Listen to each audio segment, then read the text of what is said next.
The book is Phantom Self and How to Find the Real One by David Icke.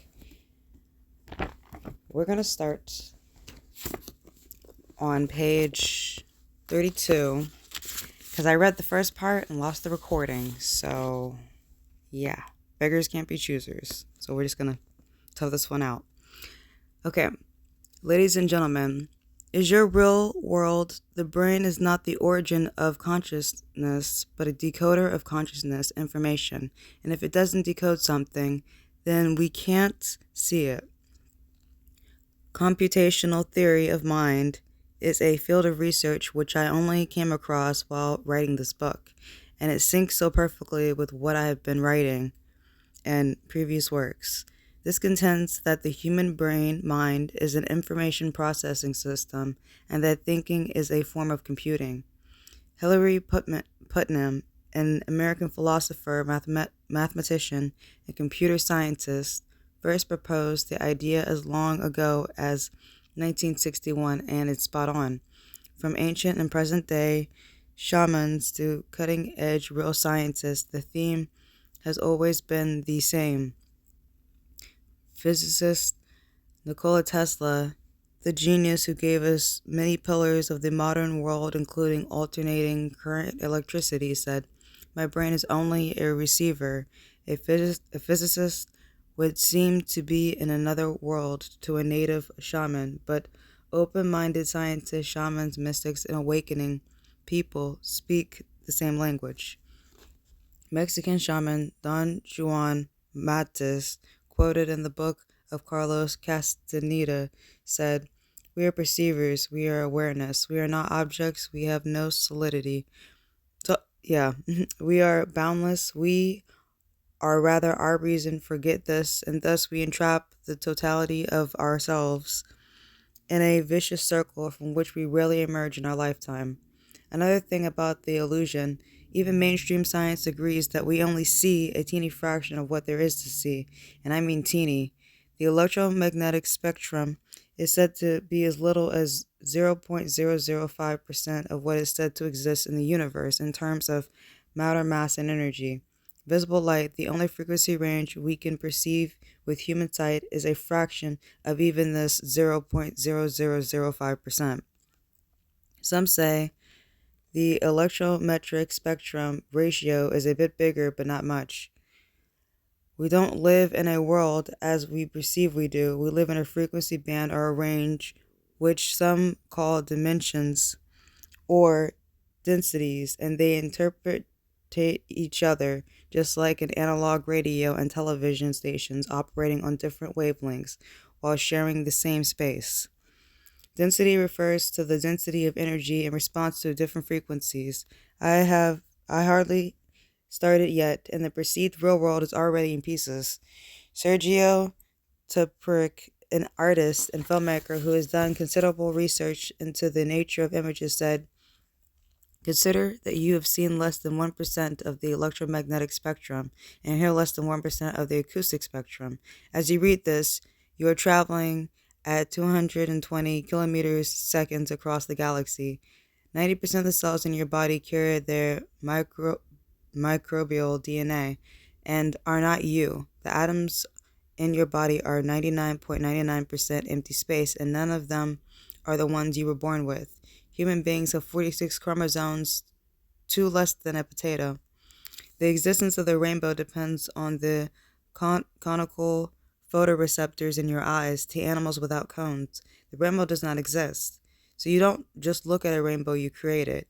This is pretty amazing, especially considering that all the beautiful colors you see represent less than 1% of the electromagnetic spectrum."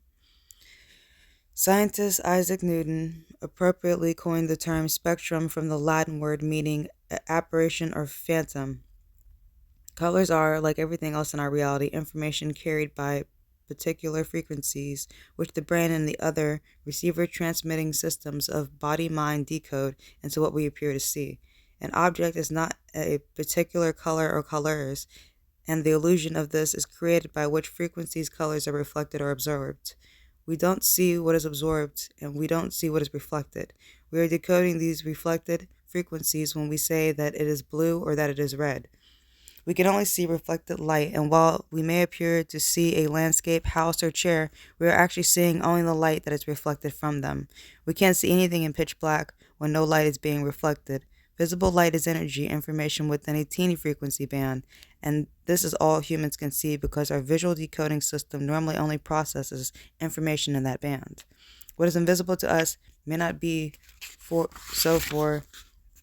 other species, including non human or aliens, with a more expansive visual range. Psychically sensitive animals like cats have a wider visual frequency range, and you see them reacting to what humans cannot see. What's the cat doing? There's nothing there. The universe is a computer. Five sense reality, the universe, is simply encoding and decoding the information, the same principle as the way the internet or a computer game works. An article in the mainstream Scientific American magazine about black holes being computers began like this. Most people think of computers as specialized gizmos, streamlined boxes sitting on a desk, or fingernail-sized chips embedded in high-tech coffee pots. But to a physicist, all physical systems are computers. Rocks, atom bombs, and galaxies may not run Linux, but they too register and process information. Every electron, photon, and other elementary particle stores bits of data, and every time two such particles interact, those bits are transformed. Physical existence and information content are inextricably linked. The universe is like a gigantic computer, the internet system based on encoding and decoding information, and there is a good reason for this. We live in a massively more sophisticated version of a computer simulation. Our five sense reality is a quantum computer with the most unimaginable potential for processing information. Computers that we are encoded into binary digits known as bits, represented by 1 and 0, or on and off electrical stats.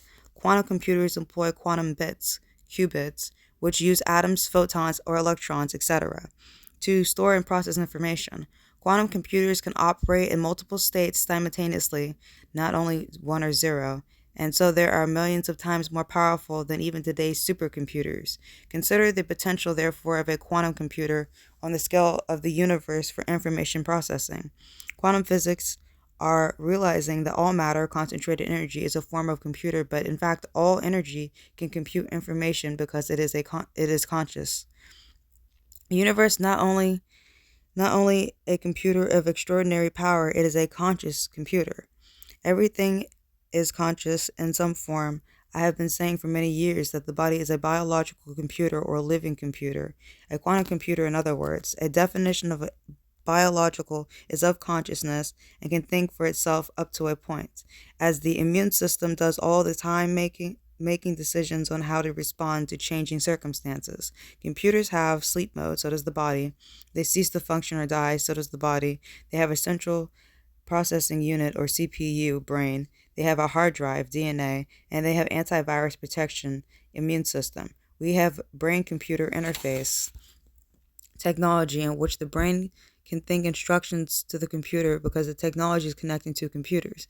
A study in the Massachusetts Institute of Technology said biology is fundamentally discrete, based on sets of nucleic and amino acids combined into genes and proteins, and computers are fundamentally discrete, based on bits of data processed by logic gates.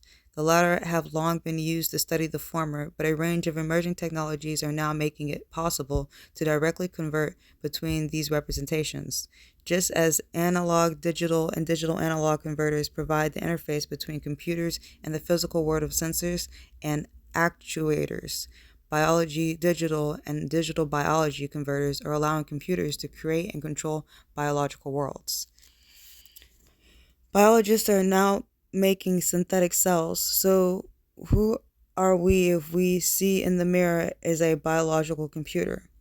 We think we are bodies, names, races, and so on, but they are only the phantom self, the human experience. They come and go, live and die. Eternal, infinite self is awareness, the state of being aware. We are points of attention within infinite awareness, which is infinite everything. All the thought, feeling, knowing, potential, possibility, awareness, and this is known by endless names through the ages, including, of course, God. I prefer the term all that is, has been, and can never be. At first sight, this description may seem ridiculous. How can you possibly be all that is, has been, and can be? But this is only another way of saying all possibility, and rightfully so, because infinite awareness is all possibility. Near death experience, Anita Morjani, author of Dying to Be Me, said the out of body realms, when we are not expressing in our physical body, you and I and all of us, we are expressions of the same consciousness. What we call creation in the realms of form and illusory physicality are infinite awareness of experiencing self. Albert Einstein said, everyone who is seriously involved in the pursuit of science becomes convinced that a spirit is manifest in the laws of the universe, a spirit vastly superior to that of man. Max Planck, the German theoretical physicist behind quantum theory, made a similar point. All matter originates and exists only by virtue of a force. We must assume behind this force is the existence of conscious and intelligent mind. This mind is the matrix of all matter. Mainstream religion mocks or condemns anyone suggesting that we are God, to use that as a misleading term. We are told to believe that we are inferior subordinate sinners that must worship God, when we are in fact we are the point of attention within God, as God experiences itself. But this God is not God of religion, it is of infinite awareness. You may, with infinite points of attention that can be anything from myopic to all-knowing. If you focus only on the five senses, your awareness will be myopic, but awareness can be expanded until it is all-knowing with an infinite point of attention. Anita Moorjani symbolized human reality as holding a flashlight point of attention in a pitch-black warehouse. Wherever you point the light is where you see and nothing else. She said that when awareness leaves the body, it can be likened to all the lights of the warehouse being switched on. You can see everything. She added, there's so much more that exists simultaneously alongside the things you can see. You know that just because you cannot see them, you can't experience them, doesn't mean it doesn't exist. She said that in her out-of-body experience, whenever I put awareness, there I was. Who are we at any moment? We are a point of attention or multiple, even infinite points of attention depending on how expanded our awareness. Our body focuses attention on the infinitesimal frequency band of visible light, and we don't even see most of that, never mind all that exists beyond our teeny band of perception. A video on the internet has people throwing a basketball to each other, and the viewer is told to count how many times those wearing white pass the ball. In the end, it asks, did you see the gorilla? Half the watchers don't, according to Harvard study. But when you play the video again, not focusing on the ball, you see this someone dressed as a gorilla clearly walks into the shot. Attention is everything when it comes to perception. The body hijacks attention and is encouraged to do so by the system in so many ways that I will be explaining. Meeting with infinity.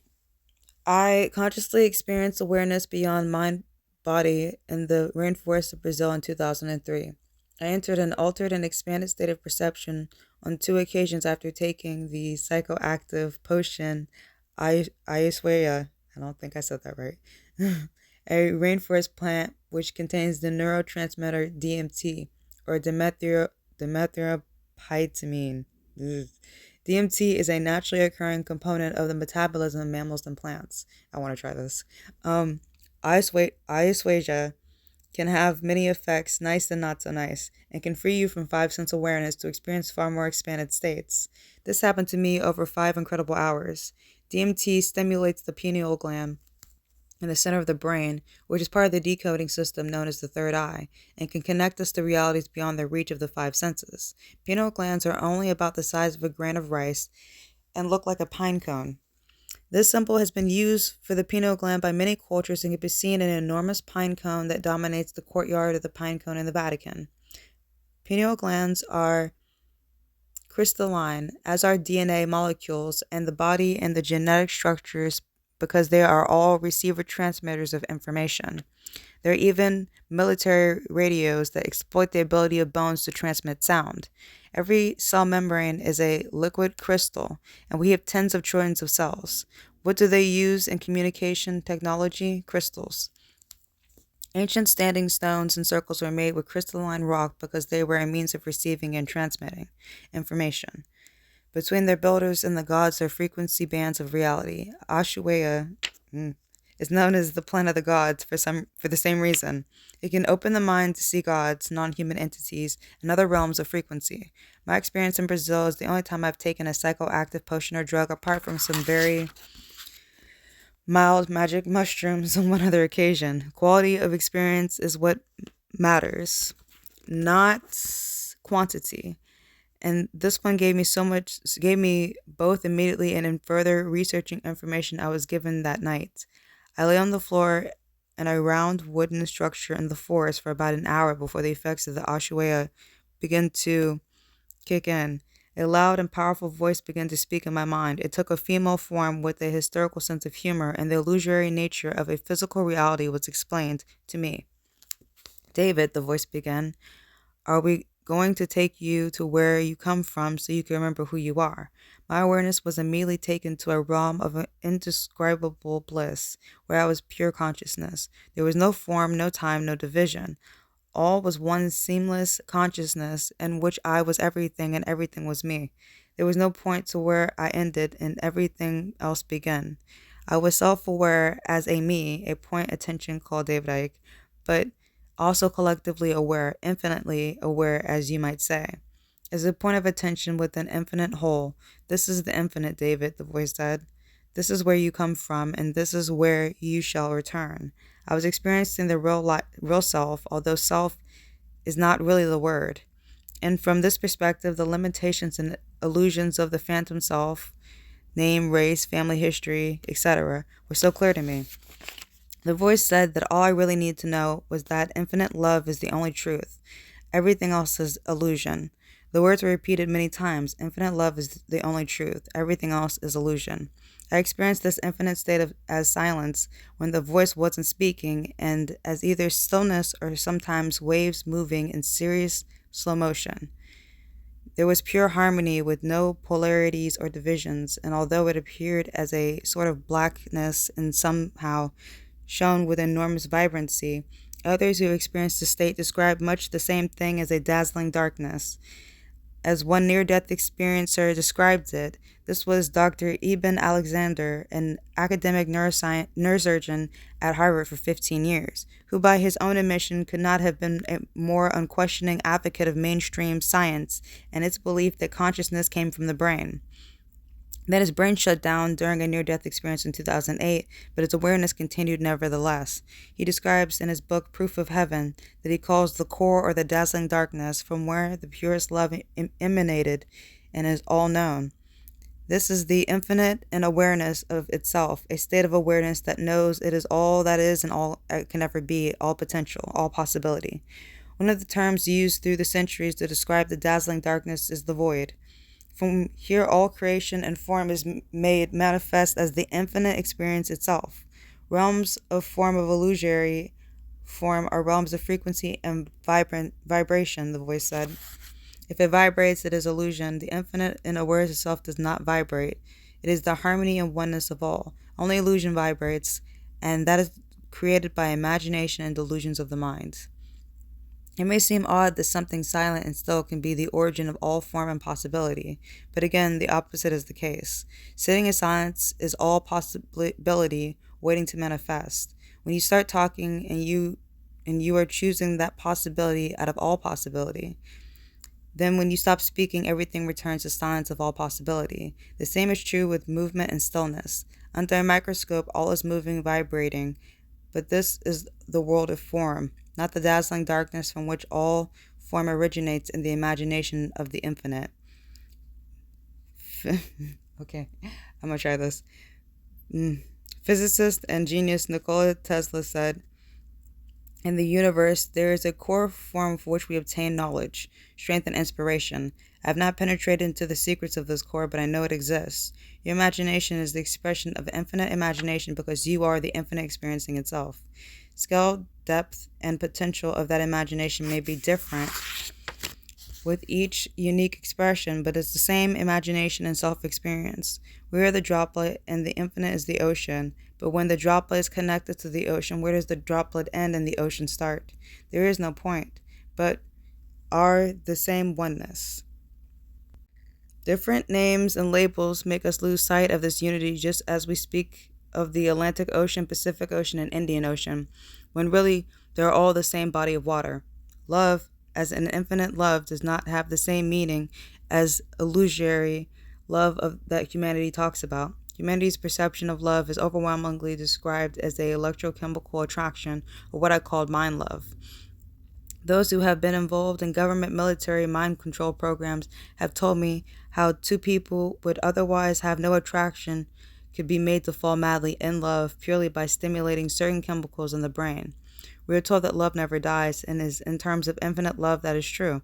But how often do those attracted by mind love walk away from each other with the attraction long gone and only acrimony to show for it? Infinite love is far closer to always there friendship than head over heels temporary love. Infinite love just is. It doesn't have a set of conditions. It doesn't have to like what you do. It loves what it is love. We love to we have to use terms like unconditional love to indicate the difference between my love, mind love, and love in its infinite sense, which is the harmony and balance of all things, all forces. Humanity has been systematically disconnected from the state of infinite love for reasons and through means that will become clear. This is why the world is as it is, but we cannot reconnect whenever we make that choice. I refer to the realms of form as creation in contrast to all that is, or dazzling darkness, which is source of that creation through its infinite points of attention. Creation is not all work of the dazzling darkness and awareness of itself, saying, "Let there be light," and there was light. I'll put that in another context later, anyways.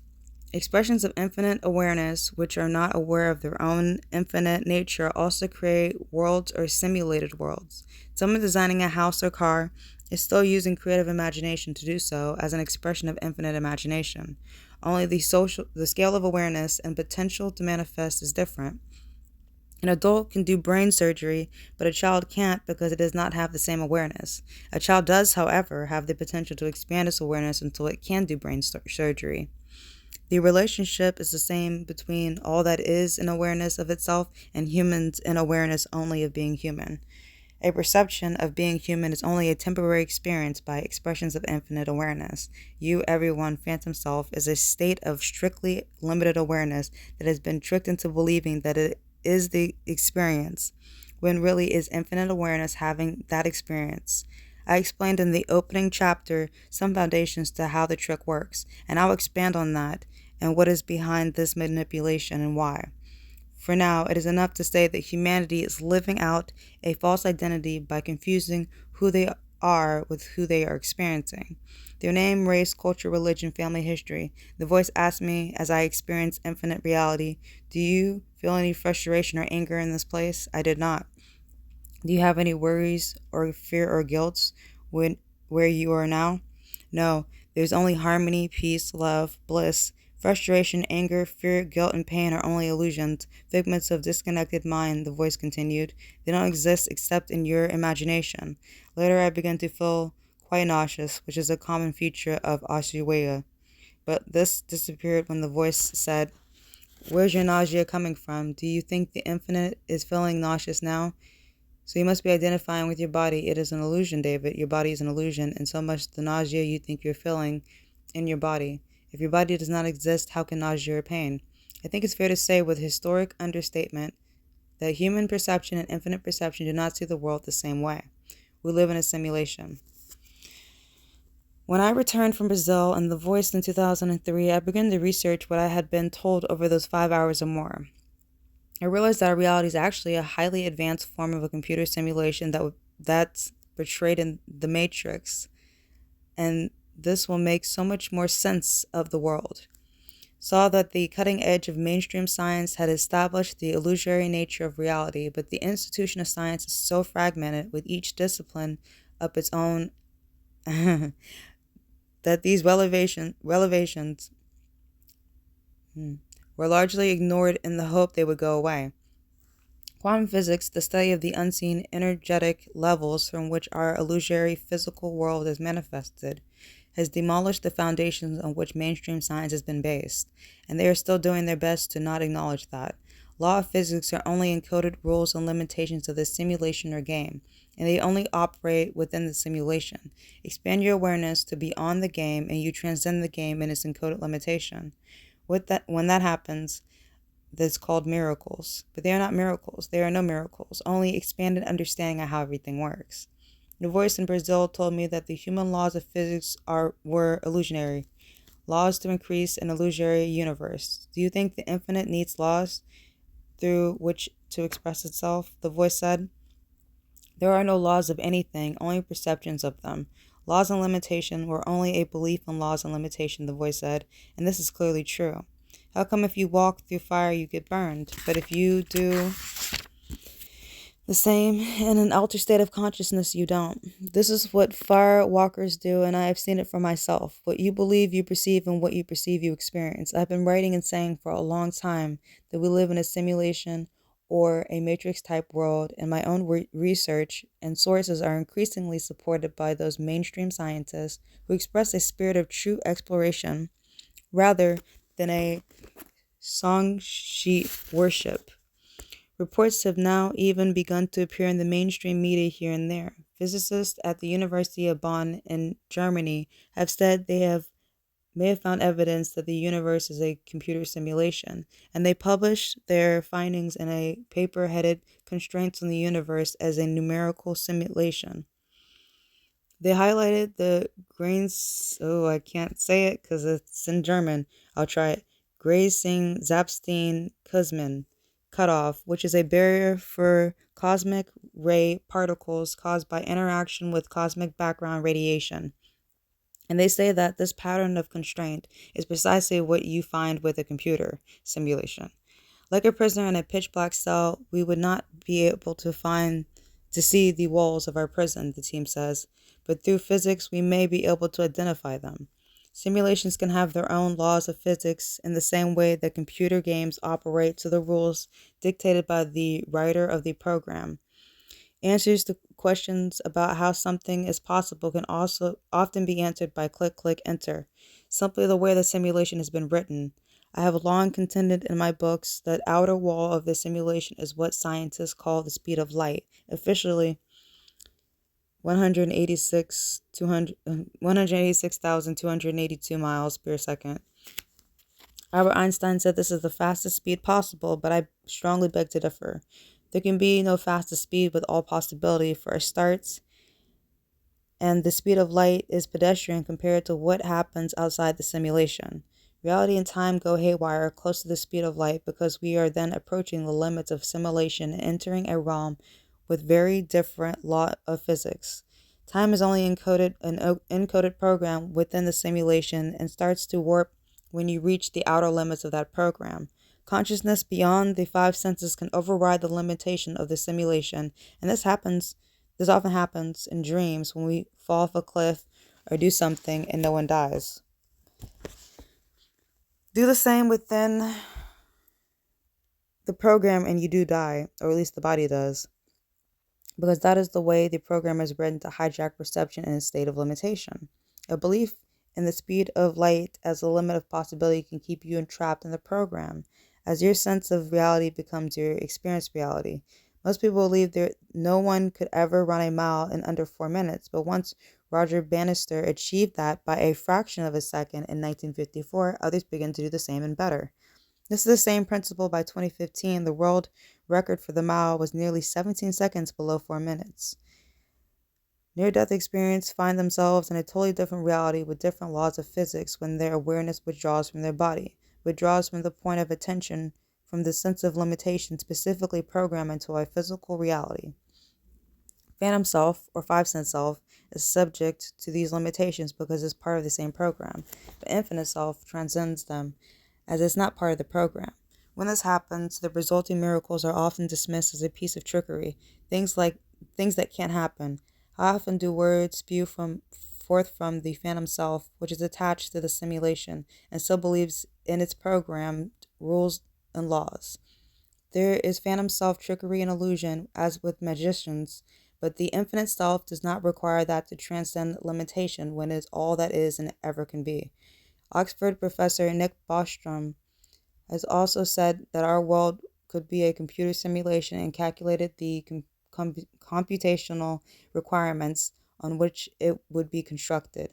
Bostrom is also a proponent of transhumanism, the fusing of humans with technology, and I will say um, about later about this, it is a vital for people to appreciate the magnitude of human control that transhumanism represents.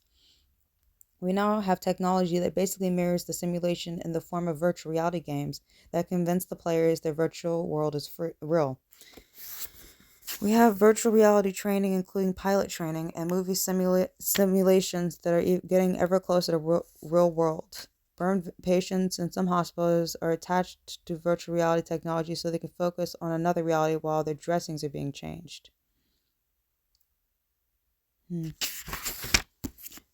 Those at the forefront of virtual reality development say it won't be that long between virtual realities um, are produced, which will be indistinguishable from our real world.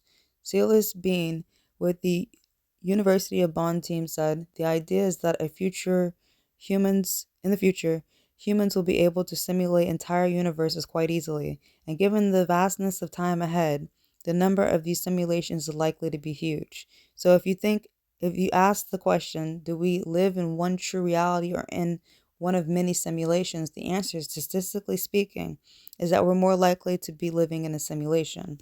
James Gates, the John S. Toll Professor of Physics at the University of Maryland and director of the Center for String and Particle Theory, is another mainstream exploring evidence that we live in a simulation. He said in a Physics World article in 2012, the evidence is indeed there to suggest that our reality is something close to the Matrix movie series. Gates detailed how his team uncovered equations in the fabric of the universe, which include embedded computer codes of digital data that take the form of 1 and 0, the binary system of on and off electrical charges used by computers. He agreed that nature can be reduced to equations found in a computer coding, and that finding these codes supported the view that we live in a simulation. Gates also revealed that they had discovered sequences which are the same as mathematical sequences known as error correcting codes or block codes embedded in computers and other electrical technology. These return or reboot data to its original state if something changes or interferes with it during transmission. Gates said that he didn't know what they were doing in the makeup of our reality, but I suggest they are part of software that ensures the simulation remains the situ when other data and sources information threaten its stability. These error correcting codes are connected to the apparent limitation walls of the matrix that is called to the speed of light. Max Tegmark, a physicist at the Massachusetts Institute of Technology, says that the universe is a mathematical structure just like a cube or a tetot. Okay, I'm gonna leave that one. I'm gonna leave that one alone. To tetrahedron, and is entirely described by numbers and maths, just as video game is encoded. Tegmark, author of Our Mathematical Universe, makes the point that physics of computer games in our world is basically the same. Suppose you are a character in Minecraft or some much more advanced computer game where the graphics are really good and you don't think you're in a game. You feel like you can bump into real objects and you can fall in love and get excited about stuff. And when you start studying the physical world in this video game, eventually you start discovering that, wow, everything is made out of pixels and that all these things that I used to think were stuff are actually just described as a bunch of numbers. You undoubtedly be criticized by some friends saying, come on, you're stupid, it's stuff after all. But someone looking from outside this video game can see all that was numbers. And we are exactly in a situation in our world. We look around and it doesn't seem that mathematical at all, but everything we see is made out of elementary particles like quarks and electrons. And that properties does an electron have? Does it have a smell or color or texture? No. As far as we can tell, the only properties an electron has is one half, and one. We physicists have come up with geeky names for these properties like electric charge or spin or lepton. number, but electron does not care what we call it, the properties are just numbers. Simulations operate within specific frequency bands, and there are realms of energetic waves, vibration, and numbers in contrast to the stillness and silence of infinite, all possibility, and awareness of itself. These waves and vibrations are encoded information, and the human body mind decodes this information into a world that we experience as physical. I'll come to I'll come to how it does that in a moment. The simulation is interactive. We decode information from the information fields that we call the universe, and we also change the universe by posting our perceptions through thought and emotion. This is the reason I describe the universe, the simulation, as the cosmic internet. The principle is the same, especially with wireless communication. Wireless internet information may appear on your computer screen as images, words, and graphics and video. But do you see any of those things flying around the room or in your computer tower? This information is in the room, yes, but is a form of unseen information, Wi-Fi, which the computer decodes into images, words, graphics, and video. Body mind is a biological computer which schools information from the unseen cosmic internet into the seen world of the conscious five sense mind. The universe in its foundation state can be likened very accurately to Wi Fi fields of information which we are decoding and encoding. We live within an energetic sea of information, the simulation or matrix. What is called the World Wide Web only exists in the form we perceive when the computer decodes information into the screen, and our physical reality only exists in the form that we perceive when the brain decodes information onto its screen. There is no out there. The out there is only illusion. People often ask that if we create our own reality, as I say we do, then how come we see the same landscape, house, or car? We're all decoding the same background information fields, the same information construct, but not necessarily the same detail and with the same perception. How do we know what others are seeing? They may see the same basic backdrop, decode the cosmic internet, but information we choose to decode and what we think of when we see could be very different. How often do we hear people say of those with different perception of the same thing? What planet are you on? What planet are you decoding and perceiving would be more like it? Remember, too, that while the brain is receiving 11 million sensations or impressions every second, it constructs our sense of virtual reality from just 40 while filling the gaps with what it thinks it should be there. Are we really saying that every brain is going to fill those gaps in exactly the same way? An observer's sense of reality is going to dictate what is decoded and what is made of that, as in a glass half empty or half full. Now, something that will become very relevant later. You can program a computer to decode information in a particular way and to decode some information and ignore the rest. Body mind is a biological computer that can be programmed to do the same. If you want to control humanity en masse, is this not what you would do? Of course you would, and they have. The program is the phantom self. Lost in the role. Mind body is designed to directly interact with the simulation, and this is the vehicle through which our expression of infinite awareness, what some call soul or superconsciousness, can experience and interact with this reality. Soul resonates to a much higher frequency than the simulation that we see, and in its purest infinite state is beyond frequency and vibration. Soul cannot pick up a fork or drive a car in the same way that a frequency of a radio station. It cannot interact with radio station B when there are different wavelengths. Eternal soul overcomes frequency disparity by transferring its point of attention into the biological computer of mind body, through which it can directly interact with the simulation. Which can happen and has happened with humanity is that our point of attention can become so confused between body mind awareness and its own infinite awareness that it self-identifies with body mind phantom self and its name, race, culture, and family history. The play As You Like It, attributed to William Shakespeare, says, all the world is a stage, and all the men and women merely players. They have their exits and their entrances, and one man in his time plays many parts. Pham Self is an actor who is so confused that he thinks his fictional character is really him, and this confusion is encouraged and manipulated for reasons and by forces that I will reveal. How apt that the word person comes from persona or actor's mask in Latin. You could think of someone sitting at the computer with a keyboard and a mouse as a symbolic of the soul, and the computer as the body, mind, and the five senses. Imagine a computer losing contact with someone and deciding itself where to go on the internet and what to do. That is the dynamic I'm talking about between soul, body, mind, phantom self. We are meant to be simultaneously aware on multiple levels. So we are in this world, body, mind, but not if soul. With the two working in conscious harmony to exchange information and insight, the more we expand our awareness, the more points of our attention we become aware of. I could be anywhere I wanted to be simultaneously, as the near death experiencer said. The system is specifically structured to disconnect body mind from the influence and insight of soul to isolate perception, attention, and awareness in its body mind, which then becomes a phantom self and aware of its infinite self. The following is all accepted by the scientific mainstream, although its fundamental implications for understanding reality are largely ignored.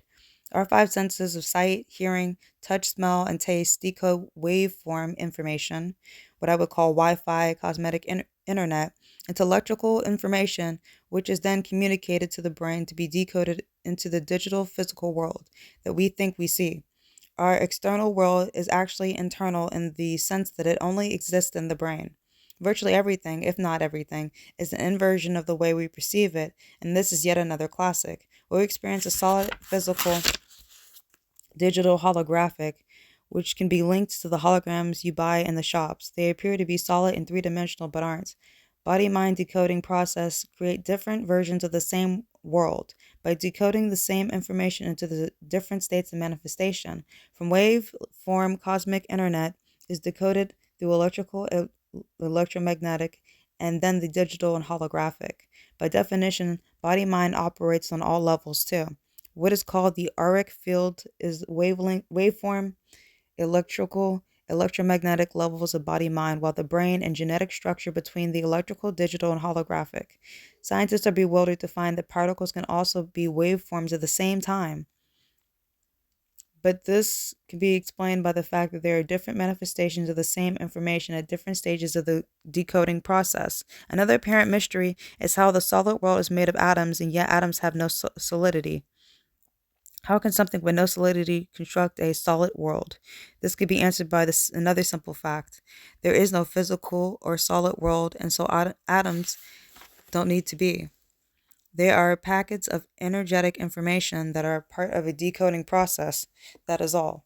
Everything in our reality is information being encoded and decoded. What is the universe? Information. In the case of physical universe, it is decoded information in the same way that a computer is information decoding software and internet information.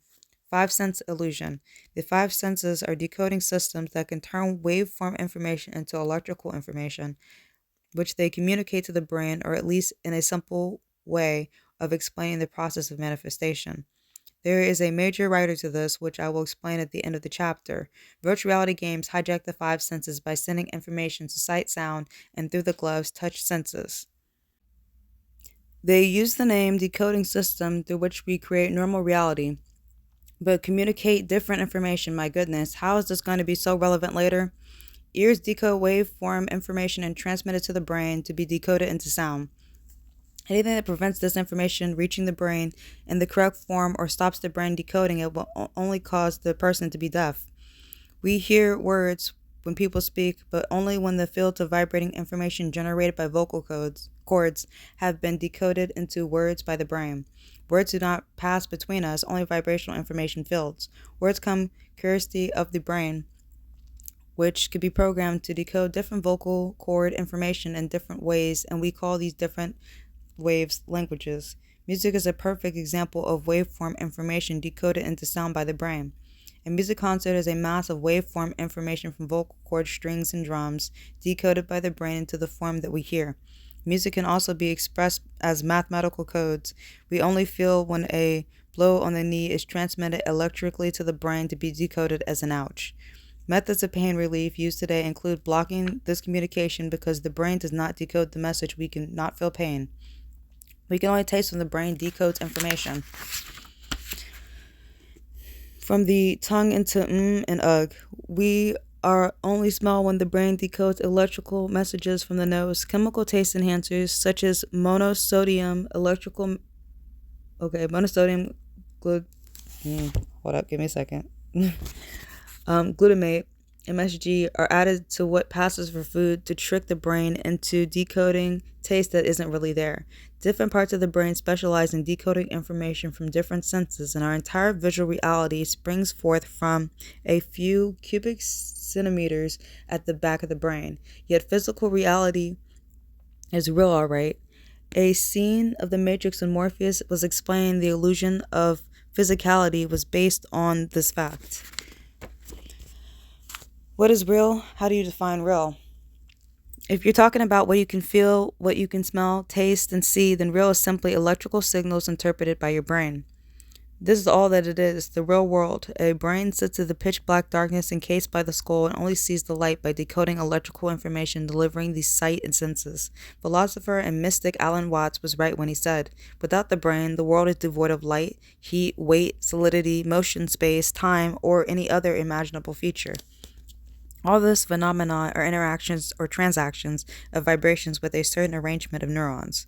It is not just the brain either. The whole genetic and body structure is involved in the reality decoding process, and this includes the receiver-transmitter system known as DNA. And the central nervous system. An internet article describes DNA very well. From characteristic form of this giant molecule, a wound double helix, the DNA represents an ideal electromagnetic antenna. On one hand, it is elongated and thus a blade which can take up very small electrical pulses.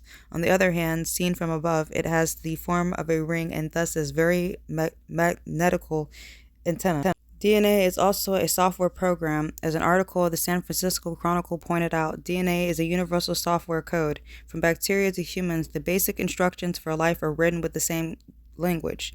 DNA consists of 4 biological computer codes known as ACGT, and the relationship between them decides if the holographic form is a virus, mouse, or human.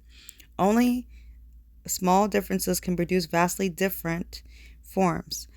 Body-mind is a software program designed to interact with the overall software program of the simulation or matrix.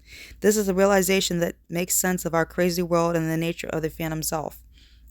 Body-mind software is programmed only to visually decode the teeny frequency range called visible light to focus and isolate our perceptions and five-sense reality at the expense of conscious connection to infinite awareness. I will be addressing the whys and wherefores of this, and in doing so, unravel the mysteries of human society. Scientific nativity about DNA is such that up to 98% has been dubbed junk DNA, because they don't know what it does and conclude therefore that it must have no function. This is a recurring theme with mainstream science and indeed mainstream everything. We don't understand how this can happen, and so it can't be happening. Unbelievable. Real scientists can see the nonsense of this junk DNA and have identified many of its functions. A Russian team found that it follows the same rules as human language, and this led them to believe the spoken language are not random but a reflection of DNA. Yes, because it's all a program. The team, led by Russian biophysicist and molecular biologist, I can't say, Pajor Gajarve, found that human language can in turn also influence DNA through a frequency interaction. Humans can talk to animals and plants through the same DNA frequency interaction. When we speak, we create vibrating information fields with the vocal cords, and animals and plants can decode this information. They obviously don't do this by knowing human language, by gleaning a feeling or impression from the information fields which they decode in their own way. People get a good or bad feeling from a song, even if they can't make out the words. Experiments with electrically wired plants have shown that they react positively and negatively to words of kindness and abuse. I recognize an abuser when they enter the room. Okay, cool. We can heal, balance ourselves, and make ourselves ill and balanced through words, thoughts, and visualization. Concentrated thought through the vibrational impact. Electrical energetic healing devices, genuine ones, work in the same way, and so does hands-on healing through an exchange of energy, frequency, vibration, information. Molecular biologist Bajort Gajarv and his colleagues say that living chromosomes function like solitonic holographic computers using DNA laser radiation. Solitonic relates to a particular form of wave, and holographic fits perfectly with what I'm saying about reality, as we shall see. Yes, it feels solid, but a question rightfully asked is the solid world an illusion? How come I bang on a wall if I try to walk through it? I'll grant you The world does seem solid. I can answer the question by telling a story that serves as a brilliant example of all that I was saying. Michael Tabot it was an American writer and researcher who produced an outstanding book entitled The Holographic Universe, which compiled research from mainstream scientists, well, the open-minded versions anyway, who could have concluded that our reality is holographic and is solidly illusory. He described how his father had a party for his friends and invited a stage hypnotist to entertain the guests. At one point, a man called Tom was sitting in a chair in a hypnotized state. Tom was told that when he returned to a waking state, that he would not be able to see his daughter in the room. His daughter was then asked to stand in front of her father, as he awakened from the trance. Tom was asked if he could see his daughter. No, he said, even though he was looking into her belly. Next, the hypnotist put his hand on the daughter's back and asked Tom if he could see what he was holding. Yes, Tom replied. He was holding a watch. His daughter was standing between him and the watch, but he could not see it. Tom was asked if he could read an inscription on the watch, and he did. Asked mainstream scientists like Richard Dogma Dawkins to comment on this story, and they would likely say that they either didn't happen or was some sort of trick. In fact, it can all be easily explained if you appreciate that physical reality is an illusion. The universe in its foundation state is a waveform information which is decoded into apparently physical form of the brain. That is true of everything, including the body. We even decode our own body into holographic form because the base state of the body mind is not what we see, but energetic information fields that are decoded into what we think we see. If that decoding, seen by the conscious holographic mind, if that decoding fields that are decoded by what we think, process does not happen, body mind remains only in its energetic state and cannot be seen by conscious holographic mind. Yes, even the brain, which is also energetic in its undecoded form, everything is energy, but I am using the term energetic here to describe the difference between physical and non-physical states. All of which brings us back to the article in a British newspaper that I referred to earlier headed, Your Entire Life is an Illusion, and new test backups theory that the world doesn't exist until we look at it. Physicists at the Australian National University have found evidence which supported claims made by other quantum physicists that the universe as we know it only exists when it is observed. I would take it further and put it like this. The world doesn't exist until we decode it, and observing or looking is a focus of attention that triggers the decoding process. From this perspective, Tom's experience with his daughter makes perfect sense. Hypnotic suggestion to Tom that he wouldn't see his daughter acted like a firewall in his brain, which blocked him from decoding her energetic electric fields into holographic reality. Unless he did so, she would not enter the world of his conscious mind in the band of visible light. To his holographic observation, she was not part of the holographic scene his brain had decoded, and so she could not block his view to the watch.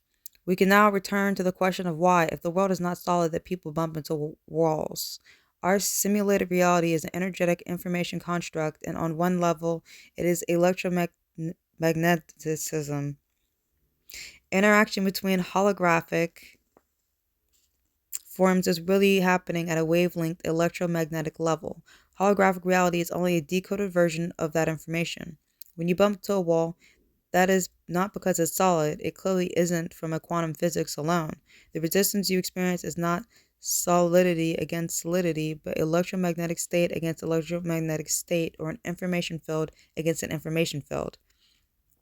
This only appears to be, where am I at? This only appears